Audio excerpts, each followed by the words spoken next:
Ya, pemirsa TV Parlemen.com, Anda masih bersama saya Anita Firdaus. Kita lanjutkan kembali pembicaraan kita dengan Bapak Marzuki Ali. Pak, kita lanjut lagi. Tadi lagi seru tuh Pak, soal budgeting, aliran dana gitu Pak. Ini gimana Pak? Terangkan lebih ini deh Pak. Kok suka dananya segini sampai di rakyat ya tinggal segini Pak? Begini, korupsi itu sebenarnya bukan di DPR. Di mana dong Pak? Korupsi itu di eksekutif. Dan itu mengajak orang DPR. Ngajak orang DPR. Ya, atau orang DPR yang maksa-maksa minta diajak. Nah, kuncinya apa? Artinya kalau pemerintah itu tidak membuka pintunya, nggak bisa kan korupsi. Pokoknya nggak mau apa? Silakan. Kalau sudah nggak mau semua gimana? Caranya bikin mereka jadi nggak mau gimana Pak? Loh, itu keberanian daripada eksekutif. Nggak mungkin DPR tidak ngesahkan anggaran, ya kan? Jadi ini enggak begitu. Kenapa? Ya ini karena korupsi itu kanan kiri. Betul Pak. Ada kanan kiri demand dan ini betul Pak. Ada demand, ada supply. Saya kira itu persoalannya. Dan itu saya sampaikan ke Presiden juga. Artinya apa? Tolong ruang korupsi itu diperkecil. Masalah standarisasi. Kalau mekanisme, prosedur dibuat kayak apapun, orang Indonesia pinter-pinter. Prosedur itu bisa disiasati. Berjalan gitu loh Pak, dan waktu udah tinggal sedikit lagi. Persoalannya bangsa ini bukan hanya periode 5 tahun DPR. Bangsa ini berjalan seumur hidup. Terus. Jadi apa yang kita tinggalkan itulah legacy kita. Betul. Apa yang menjadi legacy kita itu aturan, prosedur, ya, hal-hal perbaikan. Yang kita hadapi selama ini kerusakan, kita lakukan perbaikan, dan ini nanti bermanfaat untuk DPR periode berikutnya. Jadi jangan kita berpikir untuk kepentingan kita. Kita membangun kelembagaan yang kuat bukan untuk kita, untuk DPR masa yang akan datang. Kalau kita tidak lakukan perbaikan, ya ini akan berlanjut terus. Nah ini kenapa Bapak baru bicaranya sekarang? Apa menurut Bapak hanya karena ini baru masuk masa reformasi, ada perubahan-perubahan?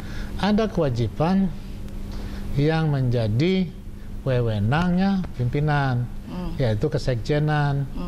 Nah, kesekjenan ini kita reformasi. Nah, langkah reformasi ini sudah dimulai. Coba cek sekjen ini, zaman yang kesekjen sekarang, berapa banyak penghargaan yang diperoleh zaman kesekjen sekarang. Tapi membenahi kesekjenan juga tergantung pemerintah juga. Kenapa? Sekjen ini adalah wakil pemerintah yang ada di DPR. Merubah struktur di kesekjenan ini harus izin menterinya sana, Menteri Penertiban Aparatur Negara, Reformasi Birokrasi. Nggak bisa ditekan oleh Ketua DPR.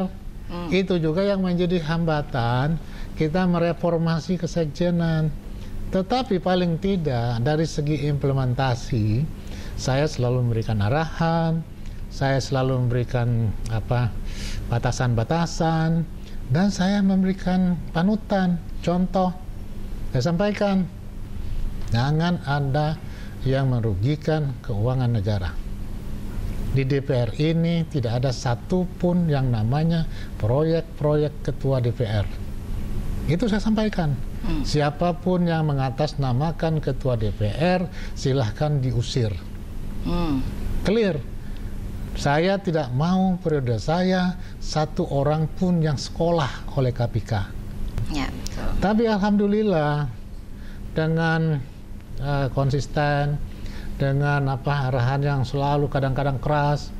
Coba cek aja, tanya sekjen berapa banyak penghargaan yang diperoleh. Koperasi terbaik se-Indonesia, lembaga yang paling transparan diakui, pencatat aset yang paling baik, kemudian dapat yang sebelumnya penilaian daripada laporan keuangan selama ini belum mendapatkan wajar tanpa pengecualian, waktu periode sekarang sudah setiap tahun dapat wajar tanpa pengecualian dari BPK. Banyak penghargaan. Nah, itu hasil daripada reformasi. Tetapi belum selesai. Kenapa? Struktur kesekjenan itu belum selesai. Kenapa? Harus seizin Menteri PAN dan reformasi birokrasi. Nah, itu persoalannya. Ada satu lembaga ya, di mana kita tidak bisa memperbaiki lembaga itu karena tergantung orang lain. Sama dengan tadi saya bilang dominnya DPR, itu tergantung partai. Masalah struktur kesekjenan tergantung menterinya sana. Jadi lembaga politik ini memang aneh. Oke Pak, itu menarik untuk kita bahas. Tetapi saya sampaikan sekali lagi, apapun juga kami sudah buat rencananya, langkah-langkahnya jelas, programnya jelas, terukur, ya.